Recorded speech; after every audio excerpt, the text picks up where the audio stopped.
Hello everyone, it's Urmi. তো আজকে আমি আমার নিজের অলসতাকে ত্যাগ করে ব্যাংকের কাজে একটু বাসা থেকে বের হই। কিন্তু বের হয়ে আমি অতটা ডিসঅ্যাপয়েন্টেড হইনি কজ ওয়েদার অনেক ভালো ছিল আর আমার এরকম ওয়েদার অনেক ভাল লাগে। আর এটা হচ্ছে সেক্টর ৮ যেখানে যখন আমি ক্লাস ৮-৯ এ পড়তাম, বসে, বসে আড্ডা দিতাম।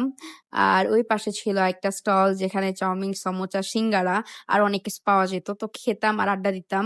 বাট এখন ওই স্টলটাও নেই আর যাদের সাথে আড্ডা দিতাম তারাও নেই। জানি না কে কোথায় আছে, কারো সাথে কনট্যাক্ট নাই। আমি যাচ্ছিলাম ব্র্যাক ব্যাংকের উত্তরা শাখাতে। হাউস বিল্ডিং থেকে যেতে লাগে 3 মিনিটস। তো চিন্তা করলাম হেঁটেই চলে যাই। বাট গিয়ে কোনো লাভ হয়নি। কজ আমি যে কাজের জন্য গিয়েছিলাম ওইটা হয়নি। সো ডিসঅ্যাপয়েন্টেড হয়ে ব্যাক আসতেছিলাম। দেন হঠাৎ করে মাথায় আসলো আমার তো অনেক কিছু শেষ হয়ে গেছে, ওইগুলা কেনা লাগবে। তো চিন্তা করলাম যাই টঙ্গীতে যাই। আমি যেহেতু গরিব মানুষ তাই কেনাকাটার জন্য আমি অলওয়েজ টঙ্গীকে প্রিফার করি। তোমরা অনেকে হয়তো জানো না যে টঙ্গীতে কিন্তু সবকিছুই পাইকারিতে পাওয়া যায়। বাট তোমাকে জিনিস চিনে নিতে হবে কোনটা আসল কোনটা নকল। আর এটা হচ্ছে তুরাগ নদী, যেটার জন্য উত্তরাতে পানি উঠে না। তো আমি ট্রলারের জন্য ওয়েট করতেছিলাম, এই ট্রলারটা ওই পারে গিয়ে মানুষ নামায় দেন আবার আসবে। আর ওই হলুদ কালার যে বিল্ডিংটা ওটা ছিল আমার স্কুল। আর এই যে এই সাইডটাতে বসে যখন স্কুলে পড়তাম তখন আড্ডা দিতাম। বাট এখন নোংরা করে ফেলছে, আগে অনেক ক্লিন থাকতো। বাট আজকে নদীর স্রোতগুলি দেখে আমার অনেক ভয় লাগতেছিল। কজ অনেক বেশি পানি ছিল আর অনেক স্রোত ছিল আর আমি সাঁতার পারি না। সো যদি ডুবে যায় আমার কাম তামাম হয়ে যাবে। এটা হচ্ছে আমার স্কুলের পেছন সাইড যেখানে আমার অনেক মেমরি আছে। আর আমি ছোটবেলা থেকে অনেক বাটপার ছিলাম, শয়তান ছিলাম, ফাজিল ছিলাম। একদমই পড়াশোনা করতাম না, পড়াশোনা বাদে সবকিছুই করতাম। আর এই যে পেছনের গেটটার মধ্যে সিকিউরিটি গার্ড মাঝে মধ্যে থাকতো না, সো এটা দিয়ে পালায়া যাইতাম, ক্লাস করতাম না। আর এই গলিটার মধ্যে সব ডেঞ্জারাস টিচারদের বাসা, সব ডেঞ্জারাস টিচাররা স্টিল এখানেই থাকে। আর এই দুই আঙ্কেলকে আমি ক্লাস 4 থেকে দেখতেছি ভিক্ষা করতে, স্টিল ওনারা এখনো ভিক্ষা করে। আর এই যে জায়গাটা দেখতেছো না তোমরা, এটা কিন্তু হচ্ছে পাইকারি।